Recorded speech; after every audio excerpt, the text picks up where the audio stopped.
you hear what I was playing, Lane? No, sir, I didn't think you'd like to listen. Well, I'm sorry for that for your sake. Well, I don't play actively. Anyone can play actively. But I play with wonderful expression. As far as the piano is concerned, sentiment is my forte. I keep science for life. Yes, sir. And speaking of the science of life, Lane, have you got the cucumber sandwiches cut from the new brand, huh? Yes, sir. Oh, by the way, Lane, I see from your book that on Thursday night, when the Lord Chairman and Mr. Worthing were dining with me, 8 bottles of champagne are having been consumed. Yes, sir. 8 bottles and a pint. Why is it that at the Bachelor's establishment, the servants invariably drink the champagne? As merely for information. I have observed in a married household that the champagne is rarely of the first class brand. Good heavens! Is marriage so demoralizing as that? I found it very pleasant, sir. Of course, I've only been in the cave once, and that was of consequence of a misunderstanding between myself and a young person. I don't know that I'm much interested in your family life, Lane. No, sir. I'm not very interested in it myself. Very natural, I'm sure. That will do, Lane, thank you. Thank you, sir. Lane's views on marriage seem somewhat lax. Really, if lower orders don't set first a good example, what on earth is the use of them? They seem, as a class, to have absolutely no sense of moral responsibility.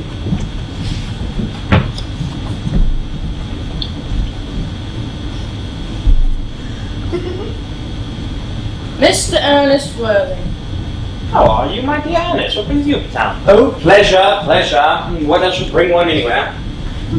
Eating as usual, I see, Algie. Well, I believe it's customary in good society to have some slight refreshment by 5 o'clock. Where have you been since last Thursday? In the country. What on earth do you do there? When one is in town, one amuses oneself. When one is in the country, one amuses other people. 'Tis excessively boring. And you are the people you amuse? Oh, neighbours, neighbours. Not nice nobody's in your part of Shropshire? Perfectly horrid, never speak to one of them. How immensely you must amuse them. Shropshire is your county, by the way. Yes, Shropshire, yes, God. Hello, why all these cups? Why cucumber sandwiches? Why such reckless extravagance in one so young? Who is coming to tea? Oh, merely Aunt Augusta and Gwendolyn. How? How delightful. Yes, it's quite all right. But I'm afraid Aunt Augusta won't quite approve of your being here. My dear fellow, why on earth do you say that? My dear fellow. Gwendolyn, the way you flirt with Gwendolyn is perfectly disgraceful. She's almost as bad as the way Gwendolyn flirts with you. I'm in love with her. I have come up to town expressly to propose to her. I thought you'd come up for pleasure. I call that business. That's the unromantic you are.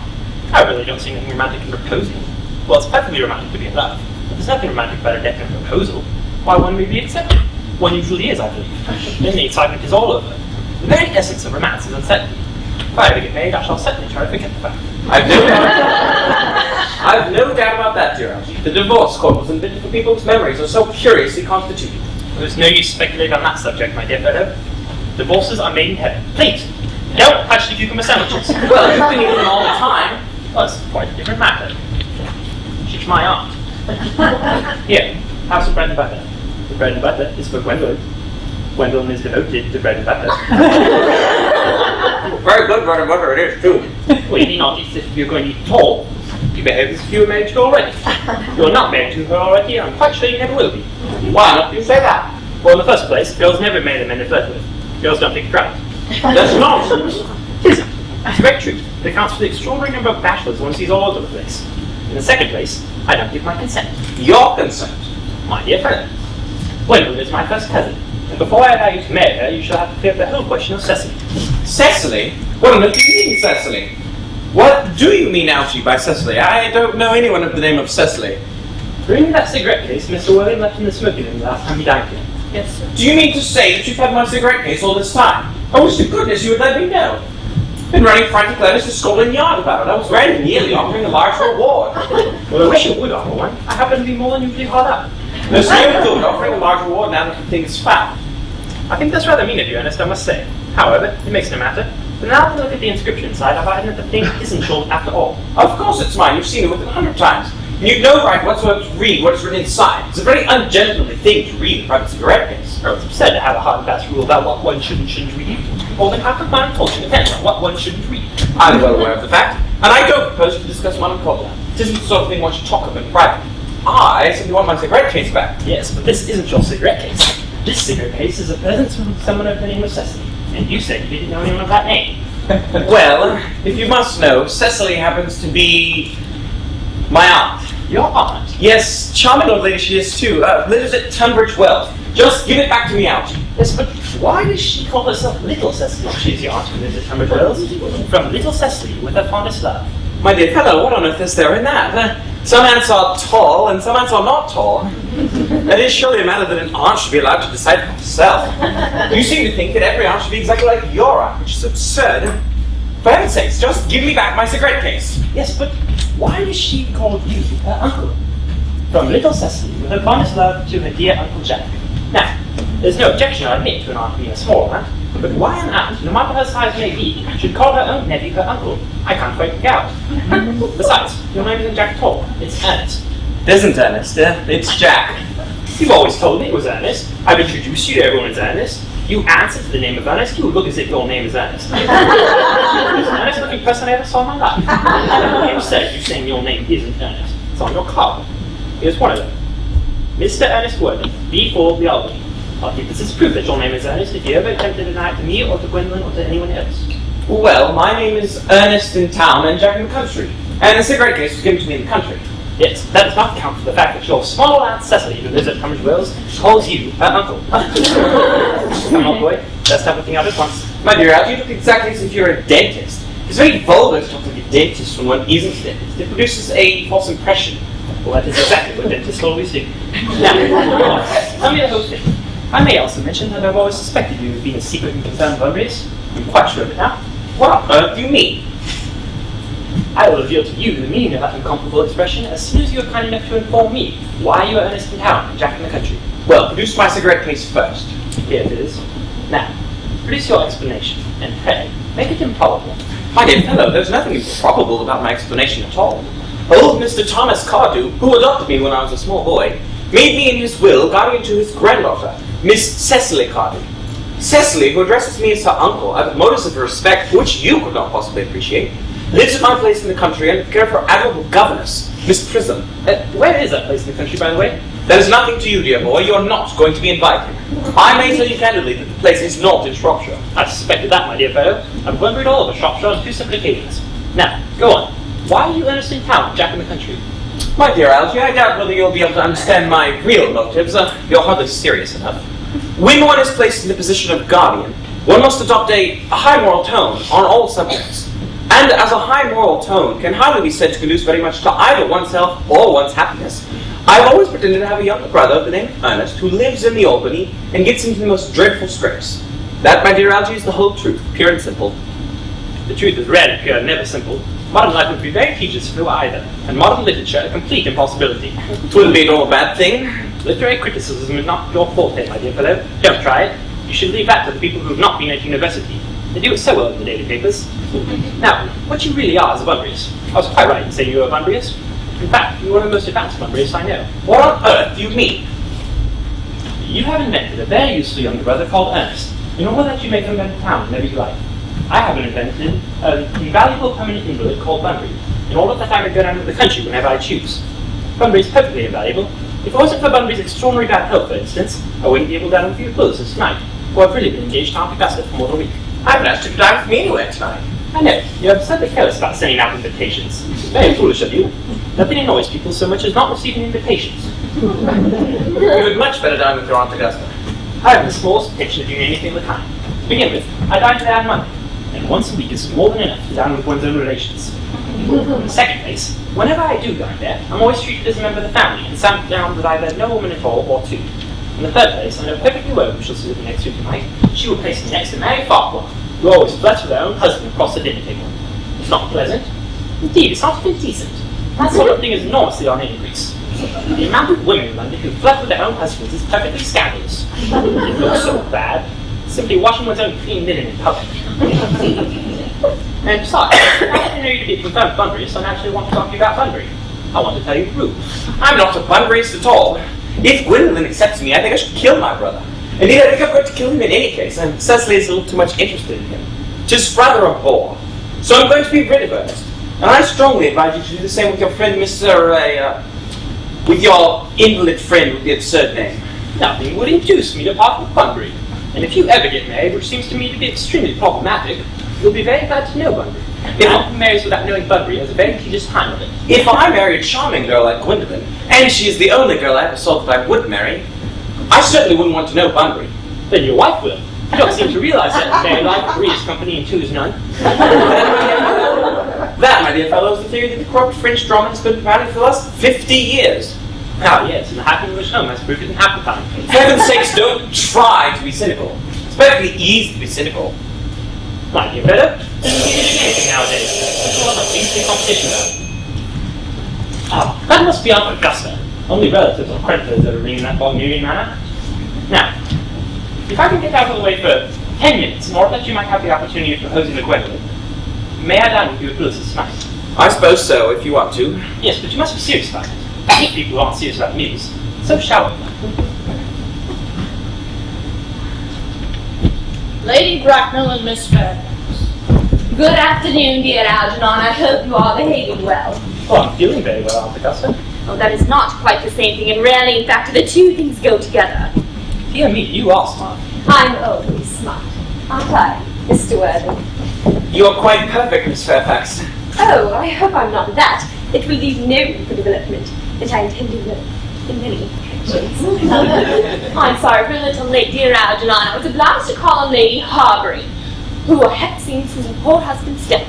I've never seen a woman so completely altered. She looked quite 23 years younger. And now I shall have one of those crumpets that you promised me and a cucumber sandwich. Certainly, Aunt Augusta. Gwendolyn, won't you come sit here? Thanks, Mamma. I'm quite comfortable where I am. Good heavens, Lane! Why are there no cucumber sandwiches? I ordered them especially. There were no cucumber sandwiches in the market this morning. I went down twice. No cucumbers? No, sir. Not even for a regular money. That will do, Lane, thank you. Thank you, sir. I'm greatly distressed, Aunt Augusta, about there being no cucumber sandwiches, not even for any money. It really makes no difference, Algernon. I had some crumpets at Lady Harbury's, who seems to me to be living entirely for pleasure now. I hear her hair has turned quite gold from grief. Oh, it certainly has changed its colour, but from what part, of course, I cannot say. Oh, thank you. I have a treat for you tonight, Algernon. I'm going to send you down with Mary Beaucroix. Oh, she's such a nice woman and so attentive to her husband. It's delightful to watch them. I'm afraid, Aunt Augusta, I shall have to give you the pleasure of dining with you tonight after all. Oh, I hope not, Algernon. It will put my table completely out. Your uncle will have to dine upstairs. Fortunately, he's accustomed to that. This is a great bore, and I need hardly say a terrible disappointment to me. But the fact is, I've just received a telegram to say that my poor friend Bunbury is very ill again. They seem to think I should be with him. It's very strange that Mr. Bunbury suffers from curiously bad health. Ah, yes, Bunbury's a dreadful invalid. Well, I must say, Algernon, that I think it is high time for Mr. Bunbury to decide whether he's going to live or die. The shilly-shally about the matter is absolutely absurd. Nor do I in any way approve the modern sympathies for invalids. I consider it morbid. Illness of any kind is hardly a thing to be encouraged in others. I'm always telling that to your poor uncle, but he never seems to take much notice as far as improvement of his illness goes. I would be much obliged if you were to ask Mr. Bunbury for me to not have a relapse on Saturday, for I rely on you to arrange my music for me. This is my last reception, and one wants something that will encourage conversation, particularly at the end of the season when everyone has said practically what they had to be said, and which was probably not much. Well, I'll speak to Bunbury, Aunt Augusta, if he is still conscious. And I promise you that he'll be alright by Saturday. Of course, the music is a great difficulty, you see. If one plays good music, people don't pop. And if one plays bad music, people don't listen. But I'll run over the music I've drawn out for you in the other room if you'll come with me. Oh, thank you, Algernon. That is very thoughtful of you. I'm sure it'll be a delightful program after a few explications. French songs I cannot possibly allow. People always seem to think them improper, and they either look shocked, which is vulgar, or laugh, which is worse. But German sounds thoroughly respectable language, and indeed I believe it is so. Gwendolyn, you will accompany me? Certainly, Mamma. Charming weather we're having, Miss Fairfax. Pray, don't talk to me about the weather, Mr. Worthing. Whenever anyone talks to me about the weather, I feel they mean something else, and that makes me so nervous. I do mean something else. I thought so. In fact, I am never wrong. And I would like to be allowed to take advantage of Lady Bracknell's temporary absence. I would certainly advise you to do so. Mamma has a way of suddenly coming back into a room that I have often had to speak to her about. Gwendolyn, ever since I met you, I have admired you more than any girl I have ever met since... I met you. Quite aware of the fact, and I often wish that in public, at any rate, you had been more demonstrative. For me, you have always had an irresistible fascination. Even before I met you, I was far from indifferent to you. We live, as I hope you know, Mr. Worthing, in an age of ideals. The fact is constantly being mentioned in the more expensive monthly magazines. And my ideals have always been to love someone of the name of Earnest. There is something in that name that inspires absolute confidence. The moment Algernon mentioned to me he had a friend called Earnest, I knew I was destined to love you. You really love me, Gwendolyn? Passionately. My own darling, you don't know how happy you've made me. My own Earnest. But you don't mean to say that you couldn't love me if my name wasn't Earnest? Your name is Earnest. Yes, I know it is, but supposing it was something else, do you mean to say that you could not love me then? That is clearly a metaphysical speculation, and like most metaphysical speculation, bears hardly any reference to the facts of real life as we know them.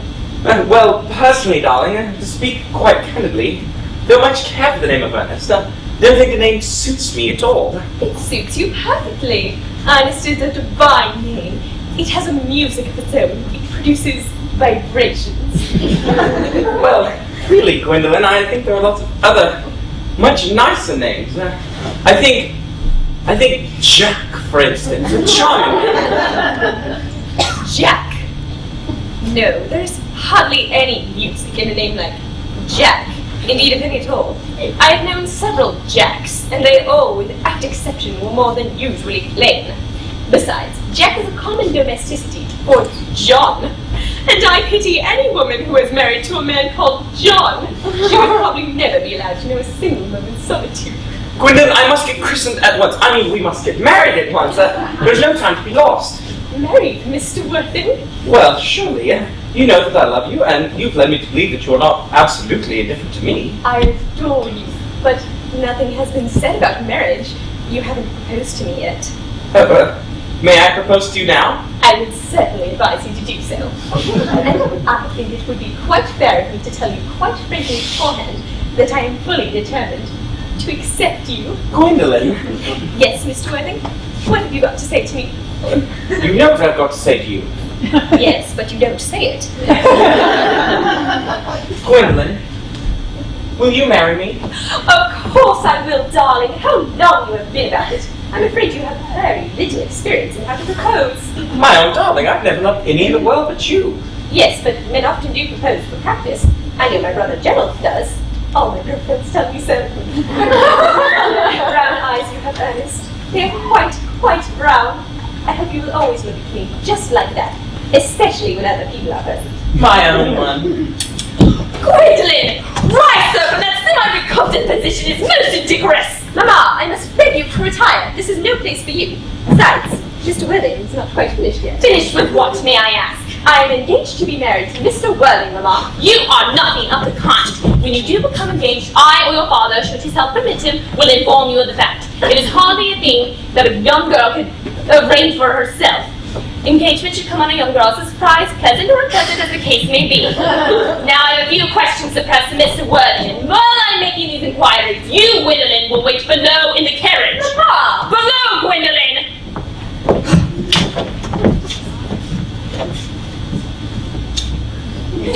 Gwendolyn!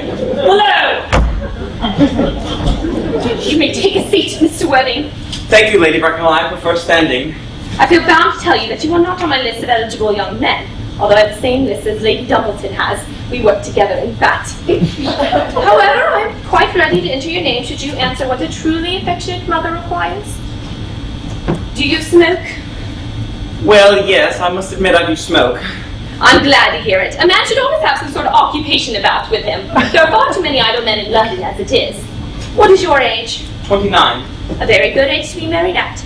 Now, I am always of the opinion that if a man desires to get married, he should either know everything or nothing. Which do you know? I know nothing, Lady Bracknell. I'm pleased to hear it. Anything that tampers with natural ignorance. Ignorance is like an exotic fruit. Touch it, and it loses its bloom. The whole theory of modern education is radically unsound. Fortunately, in London, at any rate, it produces no effect whatsoever. If it did, it would prove a serious consequence to the upper classes and probably lead to acts of violence in Grosvenor Square. What is your income? Between 7,000 and 8,000 a year. In land or investments? In investments, chiefly. Oh, that is not unsatisfactory. What between the duties one has during one's lifetime, the duties one has after one's death, land ceases to prevent pleasure or profit. One gives one position and keeps one from keeping it up. That's all that can be said about land. I do have a country house with some land, of course, attached to it. About 1,500 acres, I believe. But I don't depend on that for my real income. No, as far as I can make out, the poachers are the only ones who make anything of it. Oh, how many bedrooms? Oh, well, that can be cleared up later. I do hope you have a townhouse. A poor girl like Gwendolyn with unspoiled nature can hardly be expected to reside in the country. I own a house in Belgrave Square, which is let by the year to Lady Bloxham. I can give it back whenever I like, at 6 months' notice. Lady Bloxham, I don't know her. Oh, she goes about very little. She's a lady considerably advanced in years. Nowadays, that's no guarantee of respectability of character. What number in Belgrave Square? 149? Oh, the unfashionable side, I knew there had to be something. Although that can be altered. Pray, do you mean the fashion or the side? Both necessary, I presume. What are your politics? Well, I'm afraid I really have none. You see, I'm a liberal unionist. Oh, they count as Tories. They come in the evening or dine with us, with any rate. Now on to minor matters. Are your parents living? I've lost both my parents. Both? Oh, that just looks like carelessness. Who is your father? He was evidently a man of some wealth. Was he born in what the radical papers call the purple commerce, or did he rise from the ranks of aristocracy? Well, you see, Lady Bracknell, I'm afraid I really don't know. I said I'd lost my parents, but it would be closer to the truth to say that my parents seem to have lost me. Well, you see, I don't really know who I am by birth. I was found.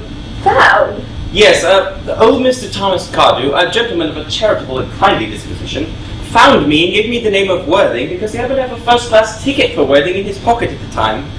Worthing is a place in Sussex. 'Tis a seaside resort. And where did this charitable gentleman with a first-class ticket to the seaside resort find you? In a handbag? A handbag? Yes, Lady Bracknell, a somewhat large, black leather handbag, with handles to it. An ordinary handbag, in fact.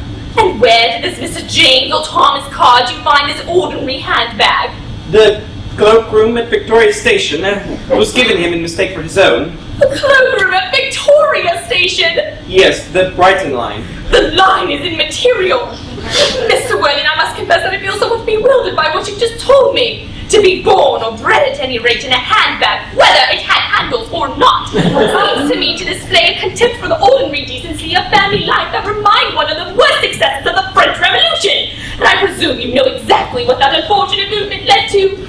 As for the particular locality of the handbag, a cloakroom at a railway station might serve to hide a social indiscretion, and has probably been used for that very purpose before now, but it can hardly be regarded as a sure basis for recognized position in society.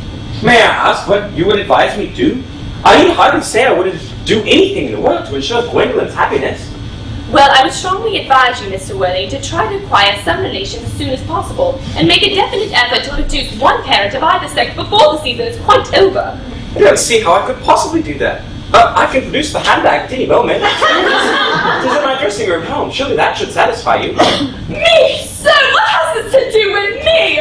You can hardly imagine that I or Lord Bracknell would allow our only daughter, brought up with the utmost care, to form an alliance with a parcel and marry to a cloakroom. Good morning, Mr. Worthing. Good morning.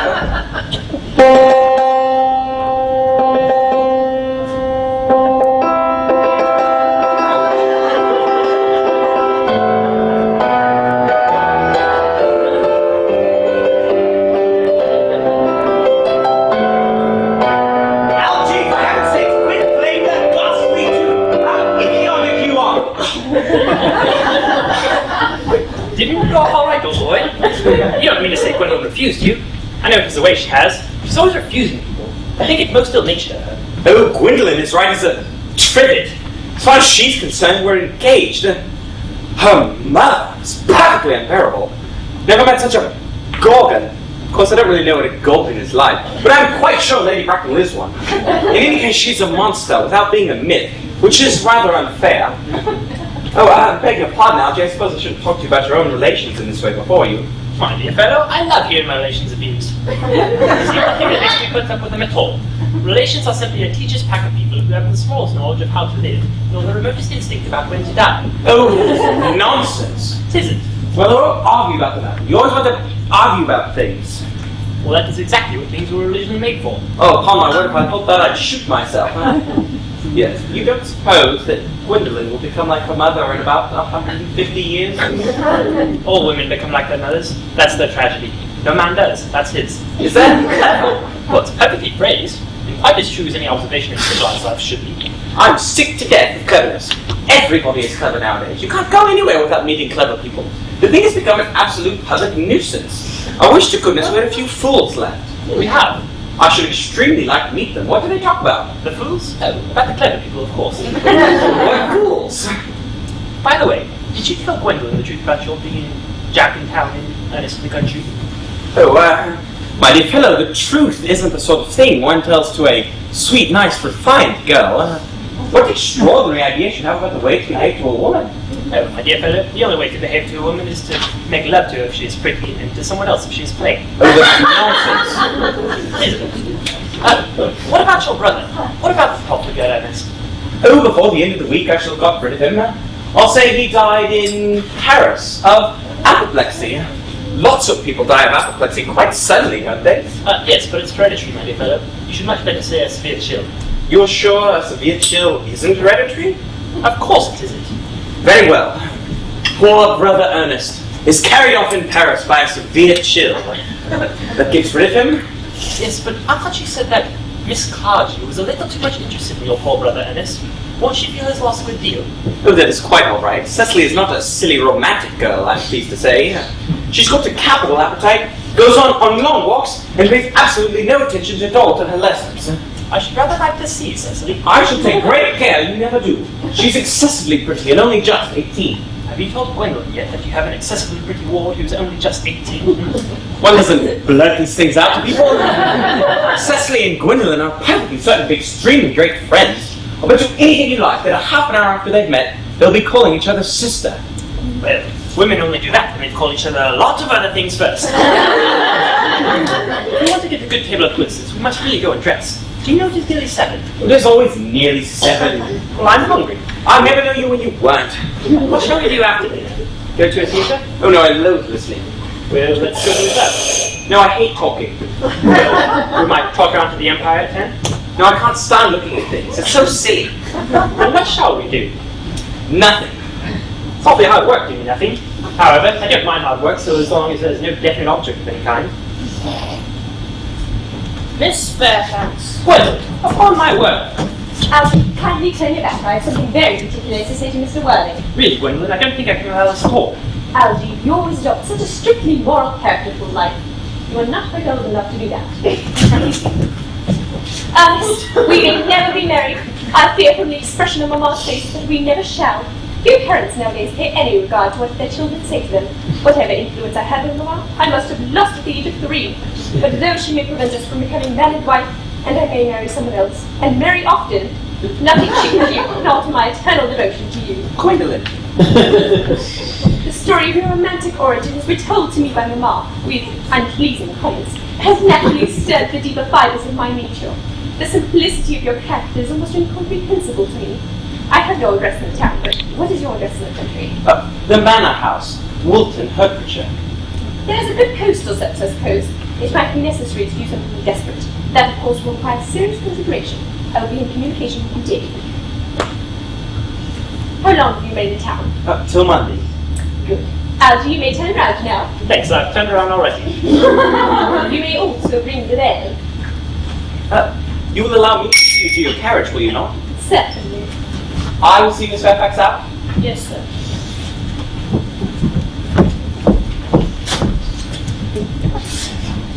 Thank you. A glass of sherry, Elaine. Yes, sir. Tomorrow, Elaine, I'm going Bunbury. Yes, sir. I shan't be back till Monday. You can put up all my dress clothes and smoking jackets and all the Bunbury suits. Yes, sir. I hope tomorrow will be a fine day, Elaine. It never is, sir. Oh, Elaine, you're a perfect pessimist. I do my best to give satisfactory. There's a sensible, intellectual girl. The only girl I ever saw that I would marry. What on earth are you so amused at? Oh, I'm just a little anxious about my poor friend Bunbury, that's all. If you don't take care, your friend Bunbury's going to get you into a serious scrape someday. I love scrapes, they're the only things that are never serious. Oh, that is nonsense, Algy. You never talk anything but nonsense. Nobody ever does.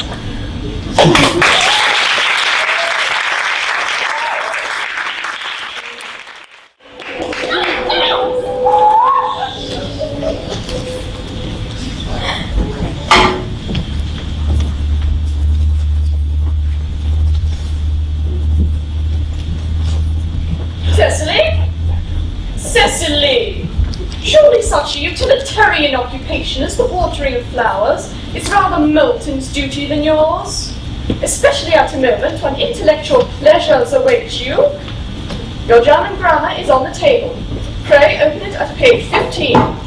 We will repeat yesterday's lesson. But I don't like German. It isn't at all a becoming language. I know perfectly well that I look quite plain after my German lesson. Child, you know how anxious your guardian is that you should improve yourself in every way. He laid particular stress on your German as he was leaving for town yesterday. Indeed, he always lays stress on your German when he is leaving for town. Uncle Jack is so serious. Sometimes he is so serious I think he cannot be quite well. Your guardian enjoys the best of health, and his gravity of demeanour is especially to be commended in one so comparatively young as he is. I know no one who has a higher sense of duty and responsibility. I suppose that is why he often looks a little bored when we are together. Cecily, I'm surprised at you. Mr. Worthing has many troubles in his life. Idle merriment and triviality would be out of place in his conversation. You must remember his constant anxiety about that unfortunate young man, his brother. I wish Uncle Jack would allow that unfortunate young man, his brother, to come down and visit sometimes. We might have a big influence over him, Miss Prism. I know you certainly would. You know German and geology, and that sort of thing influence men very much. I do not think that even I could produce any effect on a character that, according to his own brother's admission, is irretrievably weak and vacillating. Indeed, I'm not sure I have a desire to reclaim him. I'm not in favour of this modern mania, turning bad people into good people at a moment's notice. As a man sows, so shall he reap. You must put away your diary, Cecily. I really don't see why you should keep a diary at all. I keep a diary in order to enter the wonderful secrets of my life. If I didn't write them down, I should probably forget all about them. Memory, my dear Cecily, is the diary that we all carry about with us. Yes, but it usually chronicles things that have not happened and could not possibly have happened. I believe that memory is responsible for all the 3-volume novels that movie sends us. Do not speak slightingly of the 3-volume novel, Cecily. I wrote for myself in my earlier days. Did you really, Miss Prism? How wonderfully clever are you? I hope it did not end happily. I don't like stories that end happily. They depress me so much. The good ended happily and the bad unhappily. That's what fiction means. I suppose so, but it seems very unfair. Was your novel ever published? Alas, no. The manuscript, unfortunately, was abandoned. I use the word in the sense of lost or mislaid. But to your work, child, these speculations are profitless. Did I see dear Dr. Chasuble coming up from the park? Dr. Chasuble, this is indeed a pleasure. How are we this morning, Miss Prism? You are just well? Miss Prism has just been complaining to me of a slight headache. I think it would do her good to have a stroll with you in the park, dear Dr. Chasuble. Cecily, I have not mentioned anything about a headache. Oh, dear Miss Prism, I know that, but I felt instinctively that you had a headache. And indeed, I was focusing on that instead of my German when the rector came in. I hope, Cecily, you are not inattentive. I'm afraid I am. That is strange. Were I fortunate enough to meet Miss Prism, I would hang upon her lips. I spoke metaphorically. My metaphor was drawn from Venus. Mr. Worthing, I suppose, has not returned from town yet? But we do not expect him till Monday afternoon. Ah, yes, he usually likes to spend his Sundays in London. He's not one of those whose sole aim is enjoyment, as by all accounts an unfortunate young man, his brother seems to be. But I shall not disturb Egeria and her pupil any longer. Egeria? My name is Letitia, Doctor. Classical allusion merely drawn from the pagan authors. I shall see you both, no doubt, in evensong. I think, dear Doctor, I will have a stroll with you. I find I do have a slight headache, and a walk with you might do it good. With pleasure, Miss Prism, with pleasure. We might go as far as the schools and back. That would be delightful. Cecily, you will read your political economy in my absence. The chapter on the fall of the rupee you may omit. It is somewhat too sensational.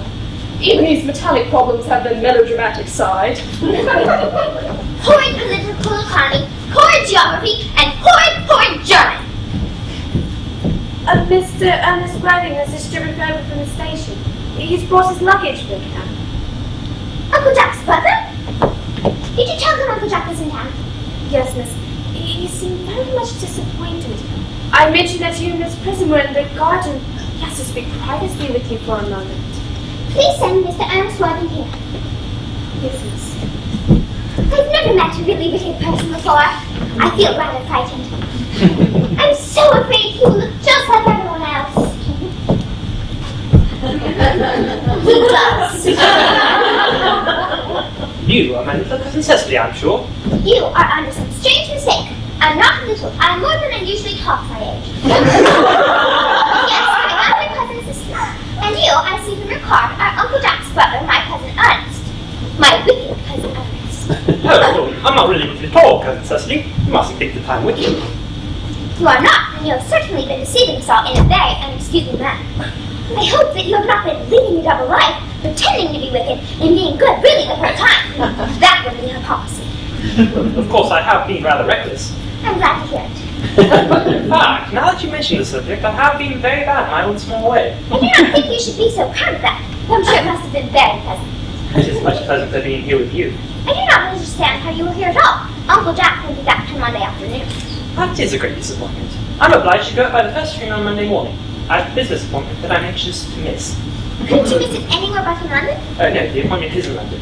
Well, I know, of course, how important it is not to keep a business engagement if one wants to retain any of the beauty of life. But I think you'd better wait till Uncle Jack gets back. He wants to speak to you about your emigrating. After what? No, immigrating.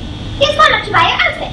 Well, I certainly wouldn't let Jack buy my outfit. He has no taste in neckties at all. I do not think you will require neckties where you are going.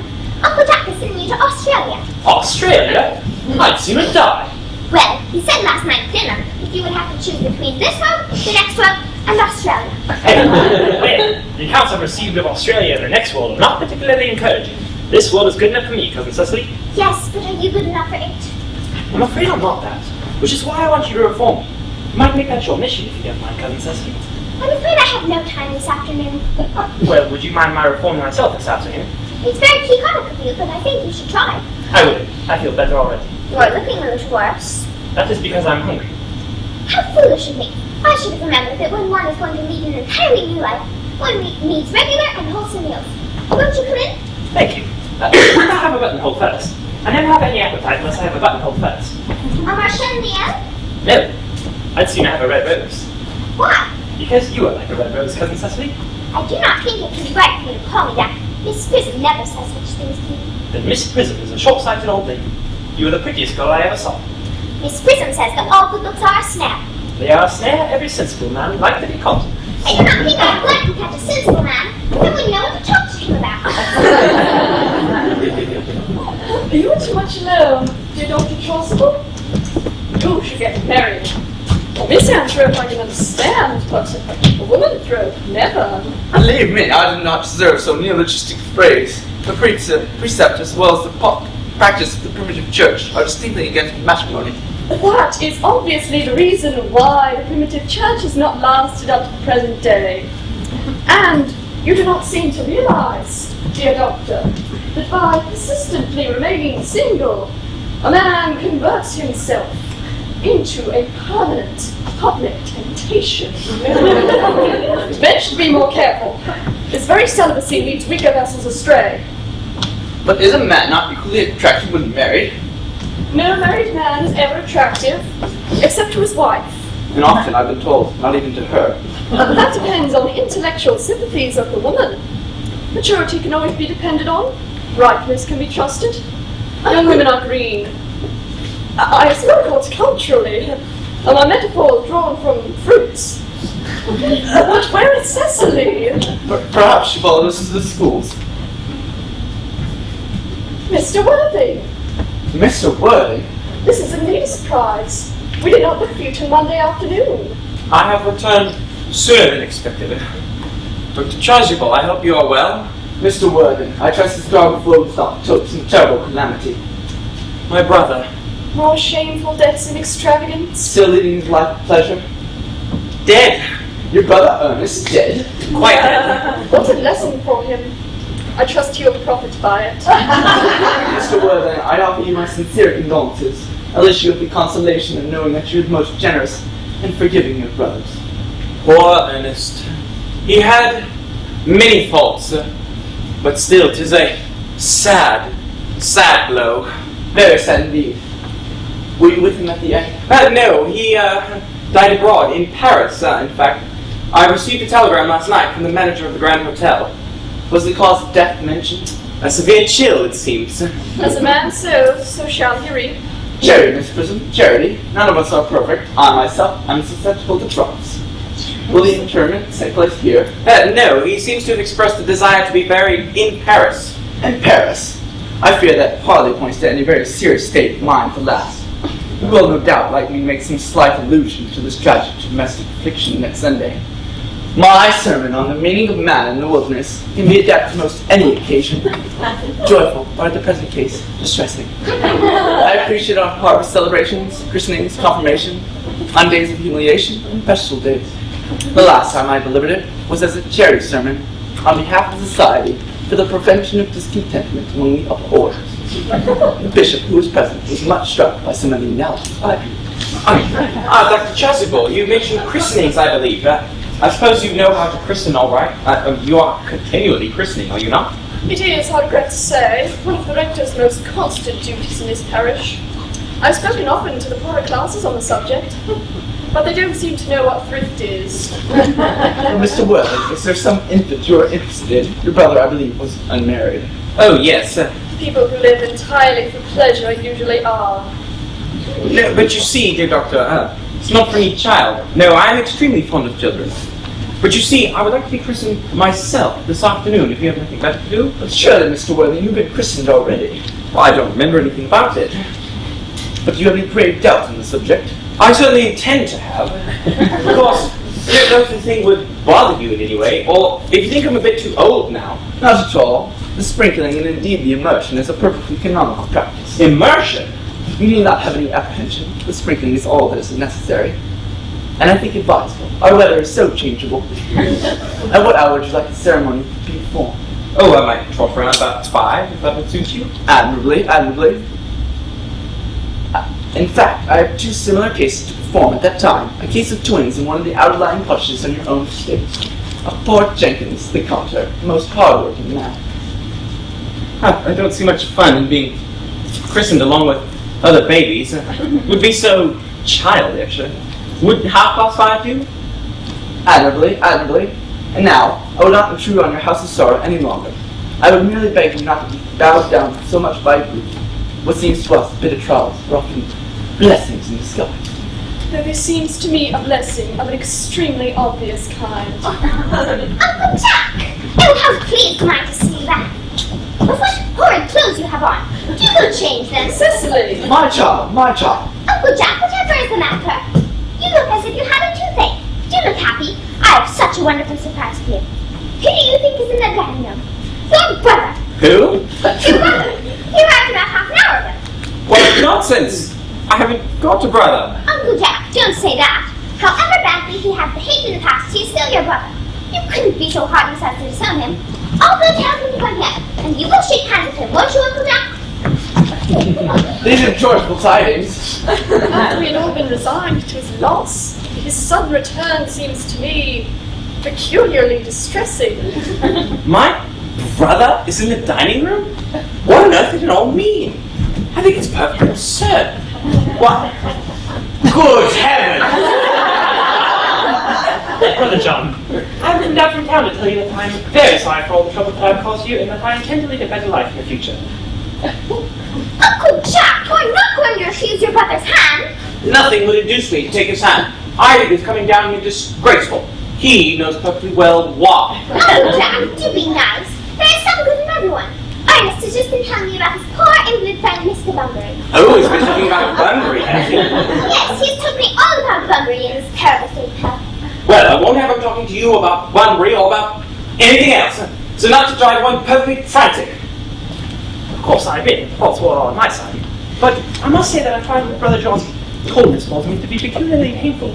I expected a more enthusiastic approach, especially considering this is the first time I've come here. Uncle Jack, if you do not shake hands with your brother, I will never forgive you. Never forgive you. Never, never, never. Well, this is the last time I shall ever do it. It is pleasant, is it not, to see so perfect a reconciliation between brothers? I think we'll leave them together. Cecily, you will come with us. Certainly, Miss Prism, my little task of reconciliation is over. You've done a beautiful action today, child. We must not be premature in our judgments. Algie, you young scoundrel, you've got to get out of here at once. I don't allow Bunbury in here. I put Mr. Ernest's things in the room next to yours, sir. I suppose that is all right. What? And Mr. Ernest's luggage is there. 3 portmanteaus, a dressing case, 2 hat boxes, and a rather large luncheon basket. His luggage?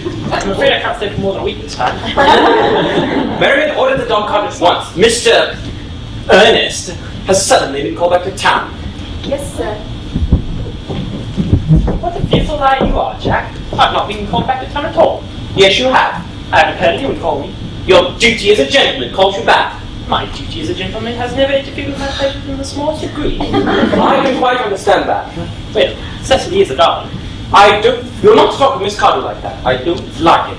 Well, I don't like your clothes. Why on earth don't you go up and change? Perfectly childish to be in deep mourning for a man who's really staying in your house a whole week as a guest. I call it grotesque. You're certainly not staying for me for a whole week as a guest or as anything else. You've got to leave by the 4:05 train. Well, I certainly won't leave you as long as you're in mourning. It'd be most unfriendly. If I was in mourning, you would stay with me, I suppose. I should think it very unkind if you did. Well, will you go if I change? Yes, I suppose. If you're not too long. I never saw anybody take so long a dress with such a little result. Well, at any rate, it's better than being always overdressed as you are. If I'm occasionally a little overdressed, I make up for it by being always immensely overeducated. Your vanity is ridiculous, your conduct an outrage, and your presence here in my garden utterly absurd. However, you've got to leave by the 4:05, and I hope you have a pleasant journey back to town. This Bunburying, as you call it, has not been a great success for you. I think it's been a great success. I'm in love with Cecily, and that is everything. But I must see her before I go and make arrangements for another Bunbury. Ah, there she is. Oh, I thought you were with Uncle Jack. I really came back to water roses. He's going to order the dog cart for me. Is he going to take you for a nice drive? He's going to send me away. Then have we got to part? I'm afraid so. It is always painful to part from the people when one has just been introduced. The absence of old friends one can endure with equanimity. But even a momentary separation from someone whom one has just been introduced is almost unbearable. Thank you. The dog cart is at the door, sir. It can wait, Merriman, for 5 minutes. Yes, miss. I hope, Cecily, I shall not offend you if I state quite frankly and openly that you seem to me to be in every way the visible personification of absolute perfection. I think your frankness does you great credit, Ernest. If you will allow me, I shall copy your remarks into my diary. Do you really keep a diary? I'd give anything to look at it. May I? Oh no, you couldn't possibly. It is simply a young girl's records on her thoughts and impressions, and consequently meant for publication. I hope that when it comes out in volume form, you will order a copy. So, Ernest, please go on. I have reached absolute perfection. I'm quite ready for more. You may go on. Ernest, don't cough. When one is dictating, one should speak fluently and not cough. Besides, I don't know how to spell cough. Cecily, ever since I first looked upon your wonderful and incomparable beauty, I have dared to love you wildly, passionately, devotedly, hopelessly. I do not think that you should tell me that you love me wildly, passionately, devotedly, hopelessly. Hopelessly doesn't seem to make much sense, does it? Cecily. The dog cart is at the door, sir. Tell her to come around next week at the same hour. Yes, sir. I think Uncle Jack would be very much annoyed if he knew that you were staying for next week at the same hour. Oh, I don't care about Jack. I don't care for anyone in the whole world but you, Cecily. You will marry me, won't you? Of course, silly boy. We've been engaged for the past 3 months. For the last 3 months? Yes, it'll be exactly 3 months on Thursday. But how did we become engaged? Ever since Uncle Jack confessed to us that he had a younger brother who was very little bad, you became the chief topic of conversation between Miss Prison and I. And a man who is often talked about is very attractive, and one feels like there is something in him. It was foolish of me, but I fell in love with you, Ernest. Darling, and when was the engagement actually settled? On the 4th of February last, worn out by your entire ignorance of my existence, I decided to end the matter one way or the other. And after a long struggle with myself, I accepted you under this dear oak tree here. And the next day, I went out and I bought this ring in your name, the true lover's bangle I promised you always to wear. I give you this. It's very pretty, isn't it? Yes, Ernest, you have wonderfully good taste. That's your excuse for leading such a bad life. And this is the box in which I kept all your letters. My letters? But I answered Cecily, I never wrote you any letters. You need hardly remind me of that. I remember only too well that I was forced to write your letters for you. I wrote 3 times a week and sometimes often. Let me read them. Oh no, I couldn't possibly. They would make me far too conceited. The 3 you wrote me after our engagement was broken off were so beautiful and so badly spelled that even now I can hardly read them without crying. Was our engagement ever broken off? Yes, on the 22nd of last March. You can see the entry if you like. Today I broke off my engagement with Earnest. I feel it best to do so. Whoever still continues talking. But why on earth did you break it off? What had I done? I had done nothing at all, Cecily. I'm very much hurt indeed to hear that you broke it off, particularly when the weather was so charming. It would hardly have been a real engagement if I hadn't broken it off at least once. But I forgave you before the week was out. Darling, what a perfect angel you are. Easy, romantic boy. I hope your hair curls naturally, does it? Yes, darling, with a little help from others. I'm so glad. You'll never break off my engagement again, will you, Cecily? I do not think I possibly could now that I have actually met you. Besides, of course, there is the question of your name. Yes, of course. You mustn't laugh at me, Ernest, but it's always been a girlish dream of mine to marry someone with the name of Earnest. There's something in that name that inspires absolute confidence. I pity any poor married woman whose husband's name isn't Earnest. But my dear child, do you mean to say that you could not love me if I had some other name? But what name? Oh, any name you like. Algernon, for instance. You love the name Algernon. But my old sweet little darling, I really don't see anything wrong with the name Algernon. It's not at all a bad name. In fact, it's a rather aristocratic name. Half the chaps who get into bankruptcy are called Algernon. But seriously, Cecily, if my name was Algie, couldn't you love me? I might respect you, Ernest.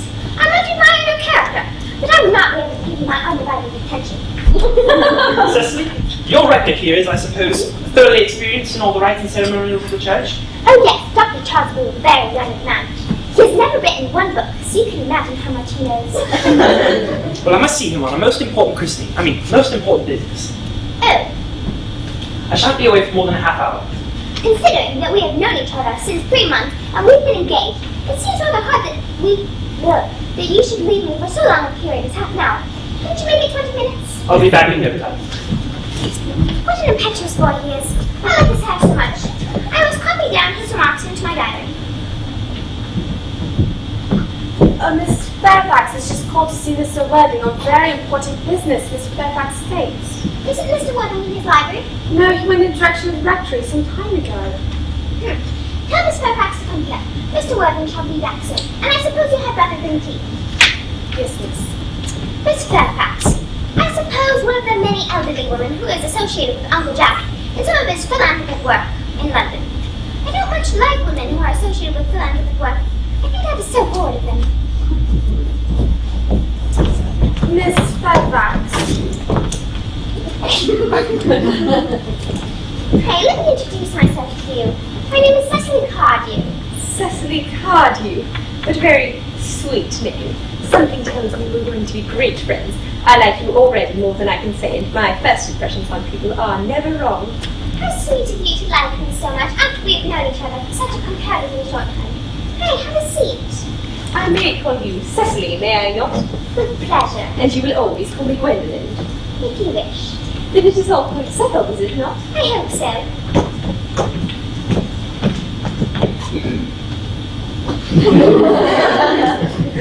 Perhaps this would be a favourable opportunity for my mentioning who I am. My father is Lord Bracknell. You've never heard of Papa, I suppose? I do not think so. Outside the family circle, Papa, I'm glad to say, is entirely unknown. I think that is quite as it should be. The home seems the proper sphere for a man, and certainly when a man begins to neglect his domestic duties, becomes painfully effeminate. They didn't like that. It makes a man so very attractive. Cecily, Mamma's views on education are remarkably strict. It has brought me up to be quite short-sighted, so do you mind my looking at through my glasses? Oh, no, not at all. I'm very fond of things like that.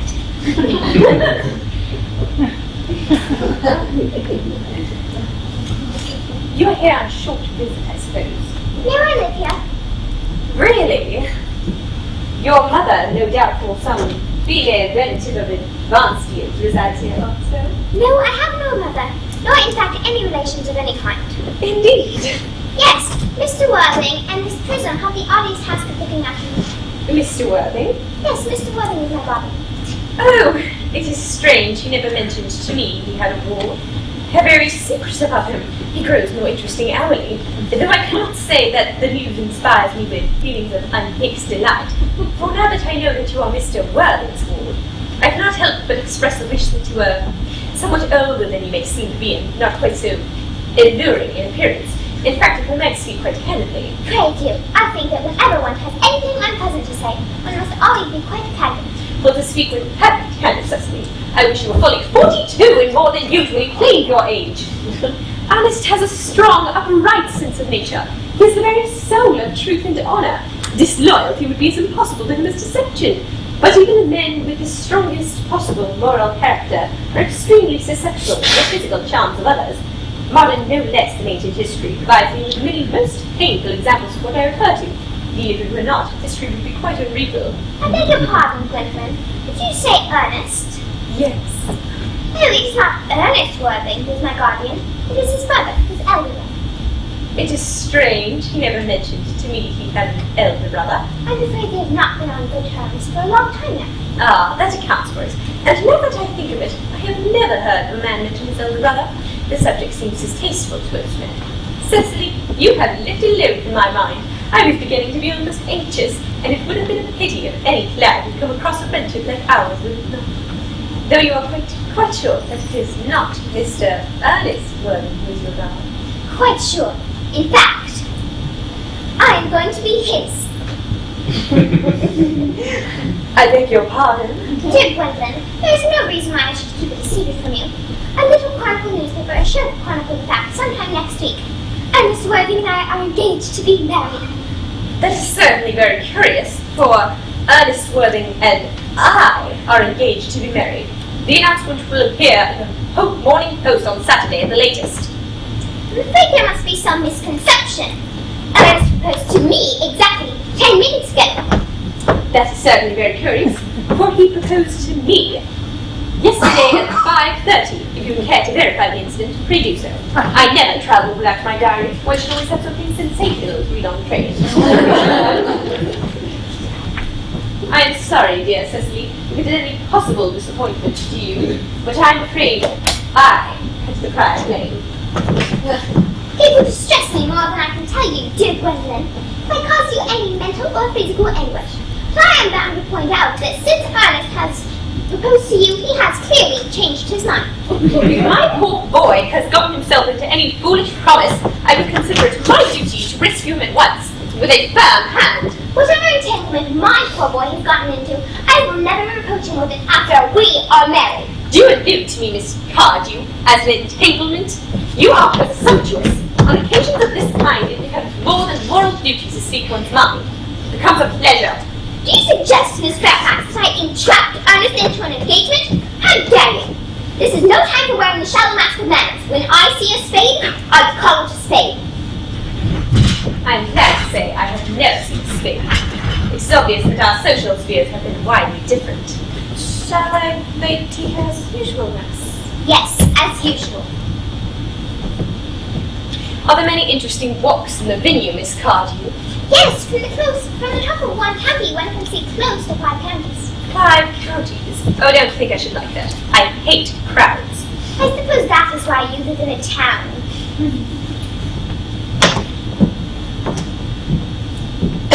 quite a well-kept garden, this is, Miss Cardew. So glad you like it, Miss Fairfax. I had no idea there were any flowers in the country. Yes, flowers are as common here as people are in London. Personally, I cannot understand how anybody manages to exist in the country, if anybody, who is anybody, does. The country always bores me to death. This is what the newspapers call agricultural depression, is it not? I believe that aristocracy suffers from it very much at the present. It's almost an epidemic among them. That's what the newspapers say. Would you like some tea, Miss Fairfax? Yes, detestable girl. I require tea. Sugar? No, sugar is not fashionable anymore. Cake or bread and butter? Bread and butter. Cake is made in the best households. And that to Miss Fairfax.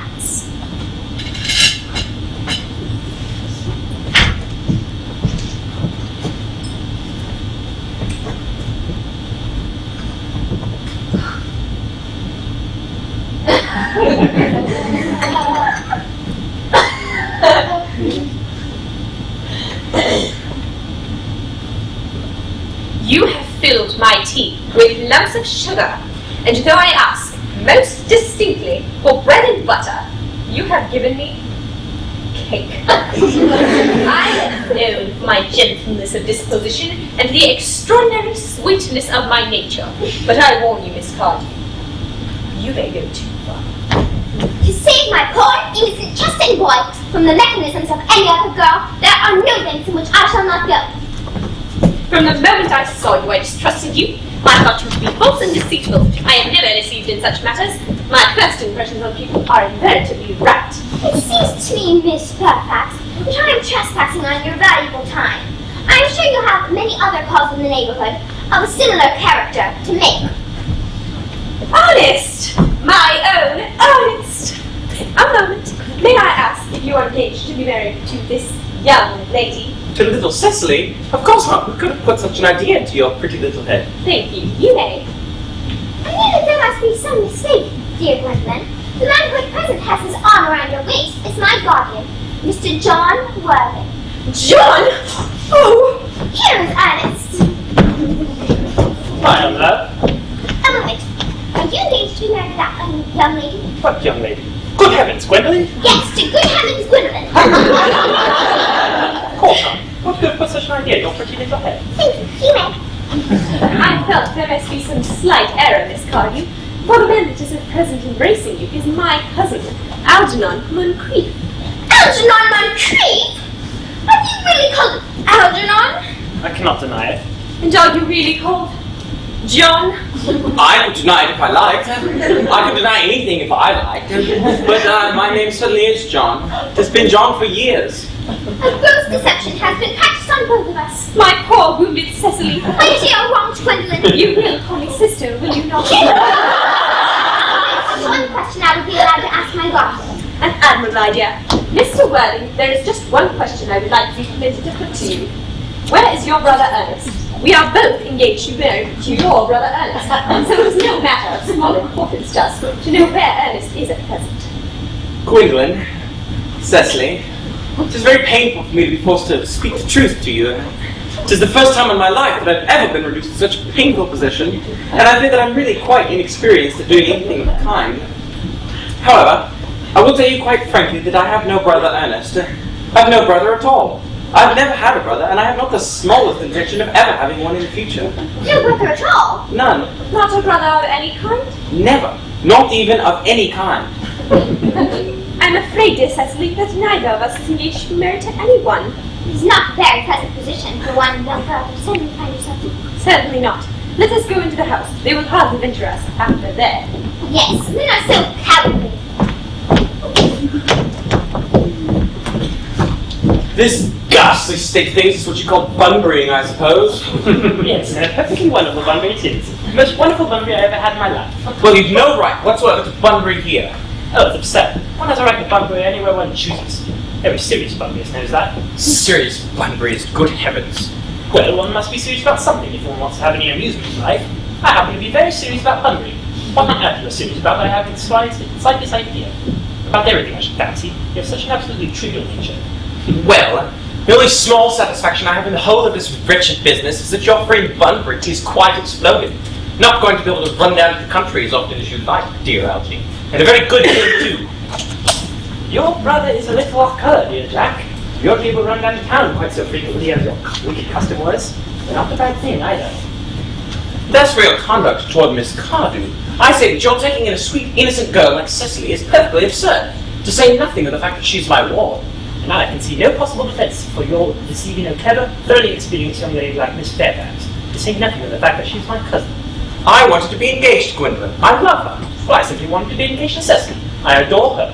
There is no chance of your marrying Miss Cardew. I don't see any likelihood, Jack, of you and Miss Fairfax being united. Well, it's no business of yours. If it was my business, I wouldn't talk about it. Today's all to talk about one's own business. Only people like stockbrokers do that, and then merely have dinner parties.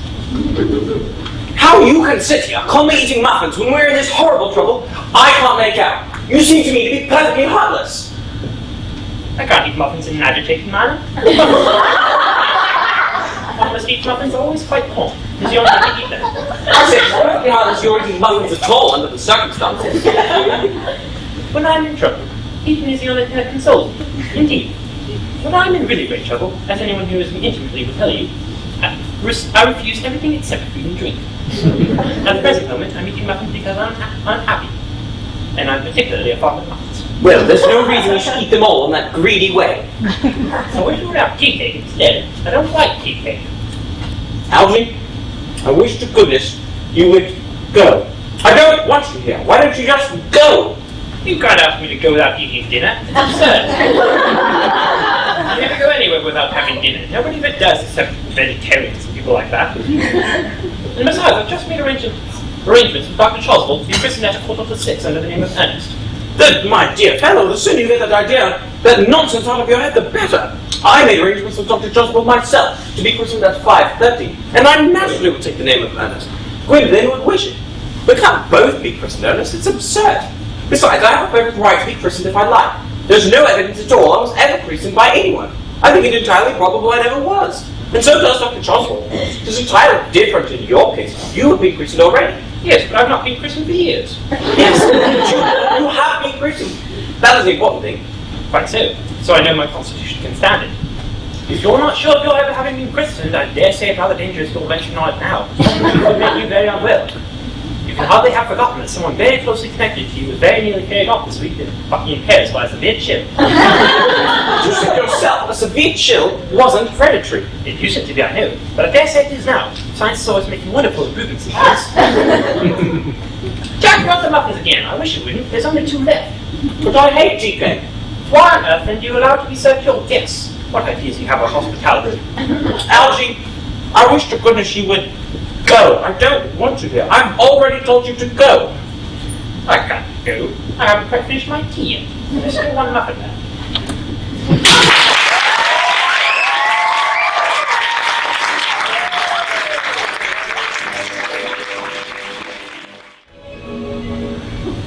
The fact that they did not follow us into the house, as anyone else would have done, seems to show they have some sense of shame there.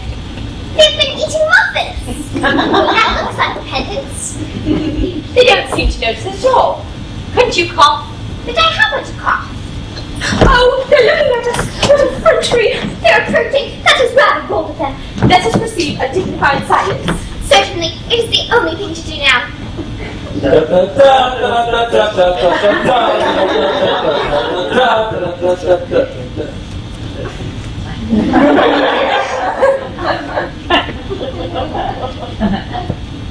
This dignified silence seems to produce an unpleasant effect. A very distasteful one. But we will not be the first to speak. Certainly not. Mr. Worthing, there is just one question I would like to be permitted to put to you. Gwendolyn, your common sense is invaluable. Mr. Moncrief, kindly answer me this question. Why did you pretend to be my guardian's brother? In order that I might have the opportunity of meeting you. That seems a very satisfactory answer. Yes, dear, if you can believe him. I don't. That does not affect the wonderful beauty of his answer. In moments of grave importance, style, not sincerity, is the vital thing. Mr. Worthing, what explanation can you offer me for pretending you had a brother? Was it so that you may come up to town to visit me as often as you liked? Can you doubt it, Miss Fairfax? I have the greatest doubts upon the subject, but I intend to crush them. Now is not the time for German skepticism. Their explanations seem to be most satisfactory, especially Mr. Worthing's. That seems to me to have the stamp of truth upon it. I'm more than content with what Mr. Moncrief has said. His voice alone inspires absolute credulity. So you think we should believe them? Yes. I mean no. True, I had forgotten. There are principles at stake that one cannot surrender. But which of us should tell them? The task is not a pleasant one. Could we not both speak at the same time? An admirable idea. I nearly always speak at the same time as other people. Certainly. Your Christian names are still an insubio barrier. That is all.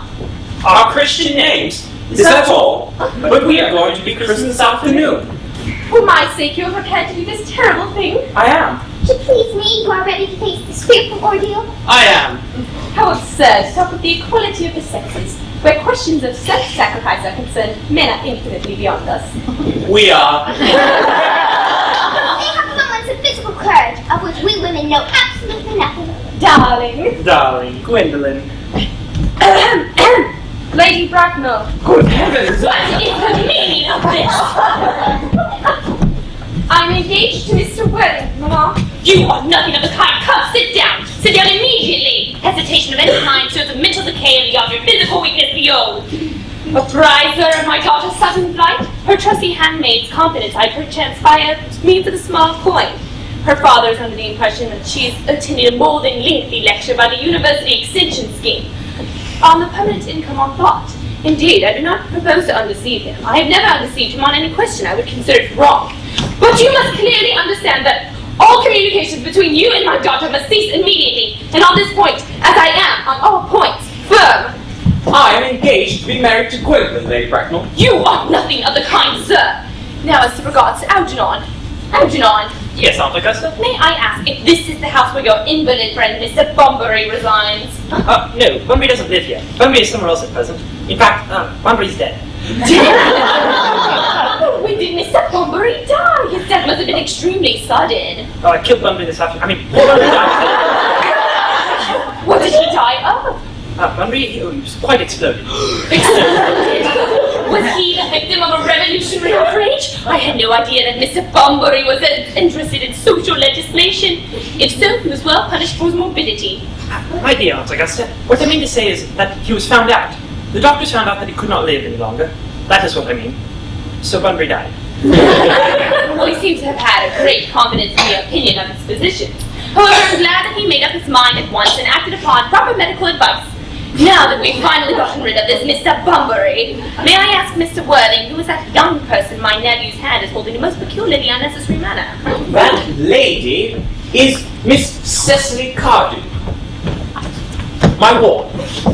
I'm engaged to be married to Cecily, Aunt Augusta. I beg your pardon. Mr. Moncrief and I are engaged to be married, Lady Bracknell. I do not know whether there's something peculiarly exciting in the air of this particular part of Hertfordshire, but the number of engagements that go on seem peculiarly above the proper average the statistics have laid down for our guidance. Some preliminary inquiries would not be out of place in my part, I believe. Mr. Worthing, is Miss Cardew at all connected with one of the larger railway stations? I ask merely for information, because until yesterday I had no idea that a person or family's origin could be a terminus. Miss Cardew is the granddaughter of the late Mr. Thomas Cardew of 149 Belgrade Square, SW, Jervish Park, Dorking, Surrey, and the Sporran, Fifshire in B. Oh, well, 3 addresses always inspire confidence, even in tradesmen. But what proof do I have of their authenticity? I preserve the court records of the period they open to your inspection, Lady Bracknell. I'm no strange errors in that publication. Miss Cardew's family solicitors are Messrs. Mockbee, and Mockbee. Mockbee, and Mockbee, a firm of the very highest position in their profession. Indeed, I'm even told that one of the Mockabees is occasionally seen at dinner parties. So far, I am not unsatisfied. How extremely kind of you, Lady Bracknell.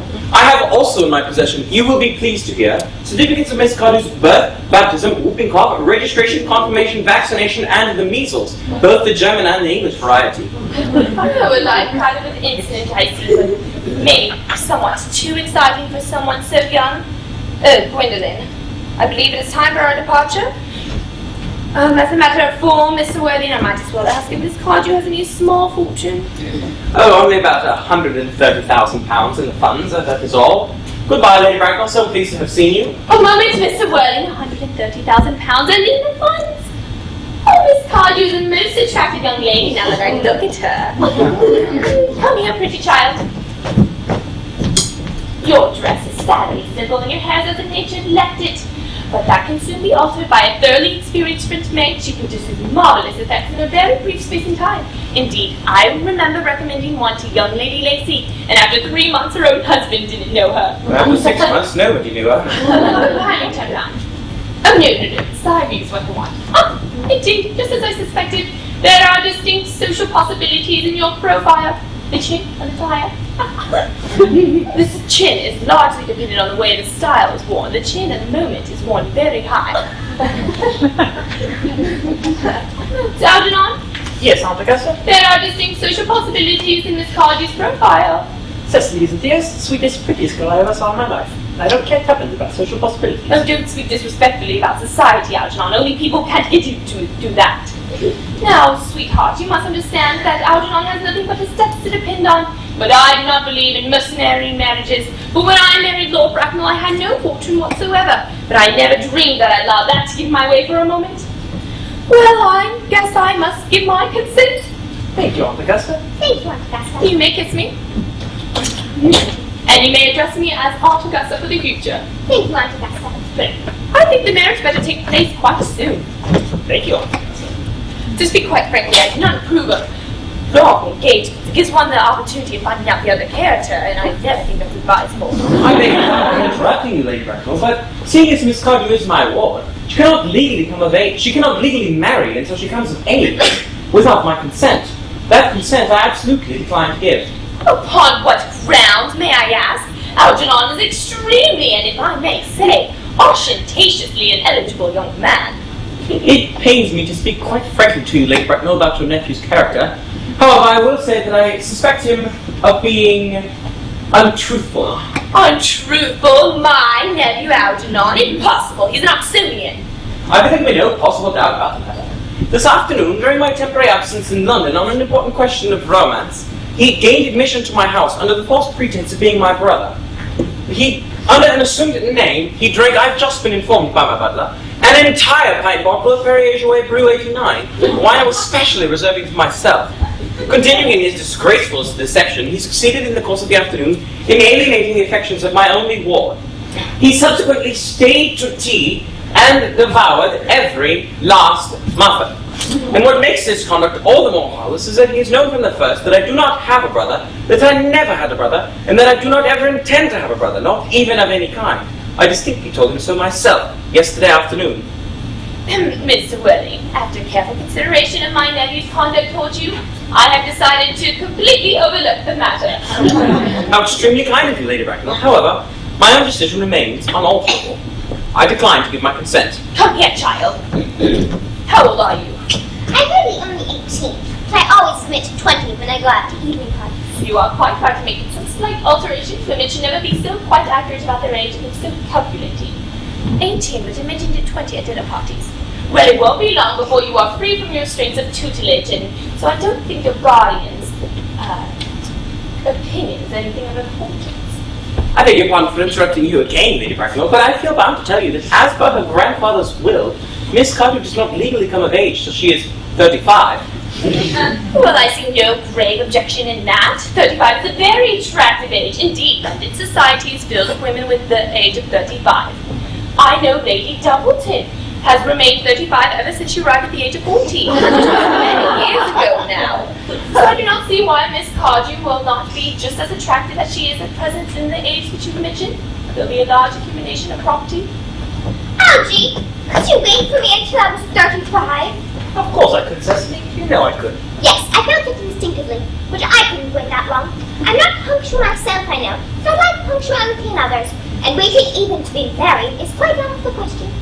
Then what is to be done, Cecily? I do not know, Mr. Moncrief. Mr. Worthing, as you heard your ward's opinion that she cannot wait till she is 35, which seems to me a most impatient nature. I would beg you to reconsider. But, dear Lady Bracknell, the matter is entirely in your own hands.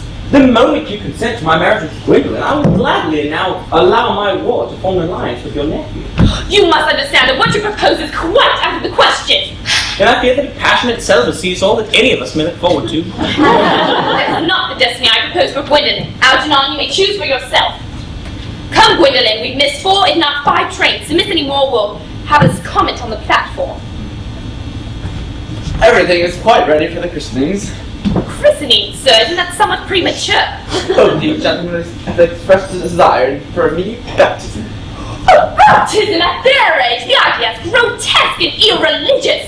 Algernon, I forbid you to be baptized. Your uncle would be very much displeased to hear that this was the way in which you spent your time and money. Am I to understand that there will be no christening this afternoon? I do not think that, seeing as things are now, it will do either of us very much good, Dr. Chasuble. I am grieved to hear such sentiments from you, Mr. Worthing. They say with heretical views of the Anabaptist, views which I completely refute to form an unpublished sermon. And now, since your present mood seems one particularly secular, I will return to the church at once. Indeed, I've been informed by the pew opener for the last hour and a half. Miss Prism has been waiting for me in the vestry. Oh, Miss Prism! A moment, sir! Did I hear you mention a Miss Prism? Yes, Lady Bracknell, I am on my way to join her. A moment, may I detain you for a moment? This may prove to be of vital importance to Lord Bracknell and I. Is this Miss Prism a woman of repellent aspect and remotely connected with education? She's the most cultivated of ladies and the very picture of respectability. Who is obviously the same woman. Pray, let me ask you, what position in her household does she hold? I am a celibate, madam. Miss Prism has been, Lady Bracknell, for these many years, Miss Cardew's esteemed companion and valued governess. Apart from what I hear from mine, must the earth once have her sinful? She approaches. She is nigh. I was told you expected me in the vestry, dear Caroline. I've been waiting for you there for an hour and 3/4.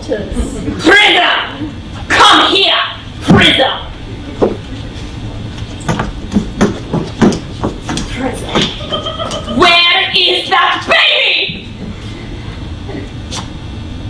28 years ago, Prism, you left Lord Bracknell's house, number 104, Upper Grosvenor Street, in charge of a perambulator that contained an infant of the male sex. You never returned. After the large investigation of the Metropolitan Police, they did find the perambulator standing by himself in a remote corner of the Bays water at midnight. But the baby was not there. A 3-volume novel of a manuscript of a most revolting sentimentality was found. But Prism, where is the baby? Lady Bracknell, I'm ashamed I do not know. I only wish I did. The plain facts of the case are these. On the morning of the day that you mention, a day that is forever branded on my memory, I prepared as usual to take the baby out in a perambulator.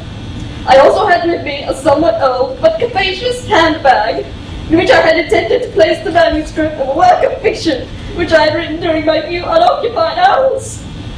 In a moment of mental abstraction, which I can never forget myself, I deposited the manuscript in the bassinet and placed the baby in the handbag. Where did you deposit that handbag? Do not ask me, Mr. Worthing. Miss Prism, it is of no small importance to me where you deposited that baby. I insist upon knowing. I left it in the cloakroom of one of the larger railway stations in London. What railway station? Victoria! The Brighton line! Gwynne, you will wait here for me for a moment, will you not? I must retire to my room. I will wait here all my life if you will not know.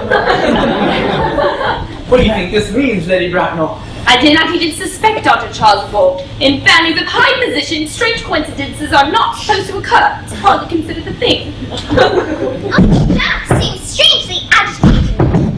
Your guardian has a very emotional nature. He sounds like he's having an argument with himself. Just like arguments of all kinds. They're always vulgar and sometimes convincing. It has stopped now. Oh, I wish you'd arrive at some conclusion. This suspense is terrible. I hope it will last. Is this the handbag, Miss Prism? Pray examine it carefully before you speak. The happiness of more than one life depends upon your answer. It appears to be mine. Yes. Here is the injury it received through the upsetting of a Gower Street omnibus in younger and happier days. Here is the stain on the lining caused by the explosion of a temperance beverage, an incident which occurred at Leamington. And here on the lock are my initials. I'd forgotten that in an extravagant mood I'd had them placed there. The bag is undoubtedly mine. Delighted at having it so unexpectedly restored to me. It's been a great inconvenience being without it all these years. More is restored to you than you think. I was the baby you placed in it. You? Yes. Mother! I am unmarried! Unmarried? I cannot deny that this is a serious blow. But who has the right to cast a stone against one who has so suffered? Cannot repentance wipe out an act of folly? Why ought we to have one law for men and another for women? Mother, I forgive you. Mr. Worthing, there is some error! There is a lady who can tell you who you really are! Lady Bracknell, pray excuse me if I seem inquisitive, but would you mind telling me who I am? I do not know if the information I have to give will altogether please you. You are the son of my late sister, Mrs. Moncrief, and consequently Algernon's elder brother. Algy's elder brother? I knew I had a brother. I always Cecily, how could you have ever doubted that I had a brother? Dr. Chasuble, my unfortunate brother. Miss Prism, my unfortunate brother. My unfortunate brother. Algy, you young scoundrel, you've never behaved to me like a brother a day in your life. More respect in the future. Well, not until today, old boy, I admit, but I did my best, however. There was a little out of practice. My own one. But what are you? Now to become someone else. What is your Christian name? I had quite forgotten the point. Your decision on the subject of my name is irrevocable, I suppose. I never change, except in my affections. What Then the whole- name should you have, Gwendolyn? Then the whole question better be cleared at once. Lady Bracknell, at the time that I was placed in the handbag, had I been christened already? Every luxury, including christenings, had been lavished upon you by your fond and doting parents. Then what was my Christian name? Go on, let me know the worst. Well, being the firstborn, naturally you were named after your father. Yes, but what was the general's Christian name? I do not at the present moment remember what the general's Christian name was. No doubt he had one. He was eccentric, I admit, but only in later years, and that was due to engine, climate, marriage, and indigestion, things of that kind. Algy, can you recall what our father's Christian name was? My dear boy, we were never even on speaking terms. He died before I was a year old. His name would appear in the army lists of the period, I suppose? The general is essentially a man of peace, but I have no doubt that his name would appear in any military directory. The military directories of the last 40 years are here. These delightful records should have been my constant study. Generals. Malum, Magley, Maxbom, what ghastly names these have. Markby, Migsby, Moncrief. Lieutenant, 1840. Captain, Lieutenant, Colonel, General, 1869. Christian names, Earnest John. I always told you, Gwendolyn, my name was Earnest, didn't I? Well, it is Earnest after all. I mean, it naturally is Earnest. I remember the general's Christian name was Earnest. I knew I had a reason for disliking the name. I knew from the first you could have no other name. Gwendolyn, it is a very, very unfortunate thing for a man to suddenly discover that all his life he's been speaking nothing but the truth. I can, for I feel you are certain to change. My own love. Letitia. Frederick, at last. Cecily, at last. Gwendolyn, at last. My nephew seemed to be showing signs of triviality. On the contrary, Aunt Augusta, I've just now realized for the first time in my life the vital importance of being earnest.